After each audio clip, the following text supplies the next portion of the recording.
ও sir এখন কথা কই ক আপনি কি আর শোকের ভাষা বুঝেন না? আরে দূর তোর শোকের বাসা 5 বছর ধরে তোর হাতের লেখায় বুঝতে পারি না। 3 বউ সামলাইতে পারবা বুইড়া? পারবো কি পারবো না সেটা তোমরা আমার একবার পরীক্ষা করে দেখতে পারো। তোমাকে জামাই গোসাইতে আমি যদি ভালো না পারি, মানে সামাল দিতে না পারি, তাহলে আমি গ্রাম ছেড়ে চলে যাবো। দাদা জানে দম আছে। একদম ঠিক বুঝছো। হ্যাঁ হ্যাঁ, তাইলে তো জুয়ান গুলার সেরা বুইড়াটারে বিয়ে করা দরকার ছিল।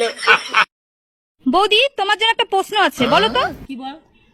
ভাত আর লাগবে। ভাত আর লাগবে। এবার 3 বার বলো পর পর। ভাত আর লাগবে, ভাত আর লাগবে।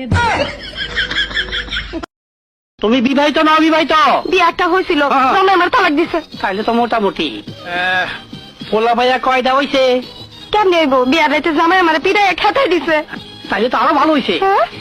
এখন থেকে আমি তোমার আরে ভাবি, সবসময় দেখি টেনশনে থাকেন, কি নিয়ে এত টেনশন করেন বলেন তো? ভাই বলেন না, বুড়া বয়সে আমার শাশুড়ি প্রেম করে, এটা কি মানা যায়? কিছু করার নাই ভাবি, বুড়ো বয়সে খোট একটু বেশি ওঠে। তা কার সাথে প্রেম করে? ভাই একটা অনুরোধ, কারুরে বললেন না আপনার বাপের সাথে প্রেম করে।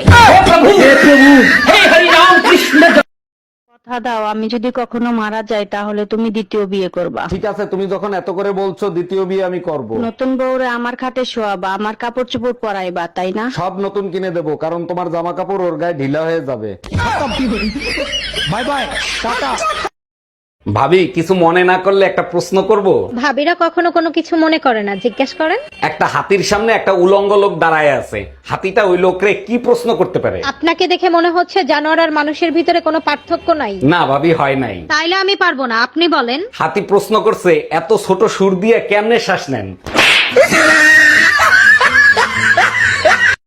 বরফ গরমে গলে যায়, কিন্তু কোন জিনিসটা গরমে শক্ত হয়? বরফ গরমে গলে যায়, আর কোন জিনিসটা গরমে শক্ত হয়? ডিম। ডিম। ডিম কেন মাথায় আসলো? এটা তো গরমে। শোনো, যে ডাক্তার আমার অপারেশন করবে, আমি মরে গেলে সেই ডাক্তারই বিয়ে করবে। আচ্ছা ঠিক আছে, বিয়ে করব, কিন্তু এই ডাক্তারকে কেন বিয়ে করতে হবে? ডাক্তার আমারে মাইরে ফেলাবে আর আমি ডাক্তারের শান্তিতে থাকতে দেবো? ডাক্তারের হাতে মরণ হবে কিনা তা জানি না, কিন্তু আমার হাতে তোর মরণ হবে। রোজা রাইখে এই গরমের ভিতর কই গেছিলে তুমি? নিচে গেছিলাম, পাকা বেল বিক্রি করতেছে, তাই 2টা বেল কিনে নিয়ে আসলাম। এটা খুব ভালো কাজ করছো, ইফতারিতে বেলের শরবত খাওয়া যাবে। গন্ধ শুকলে কি আর বুঝতে পারবা? টিপ দিয়ে দেখো পাকা কিনা। हम इसका पति है, हमको सिर्फ फांसी का सजा चाहिए। ভাবি, ভাই যে বয়সে বিয়ে করছে, আমারও তো সেই বয়স হয়েছে, আমার বিয়ে দাও না কেন? অবশ্যই বিয়ে দেব যদি একটা প্রশ্নের উত্তর দিতে পারো। আমি বিয়ে করার জন্য সব প্রশ্নের উত্তর দিতে রাজি আছি। সব পাখি আকাশে উড়ে, ডিম পাড়ে নিচে, বলো তো কোন পাখি বাচ্চা দেয়? ভাবি, এয়ার হোস্টেস।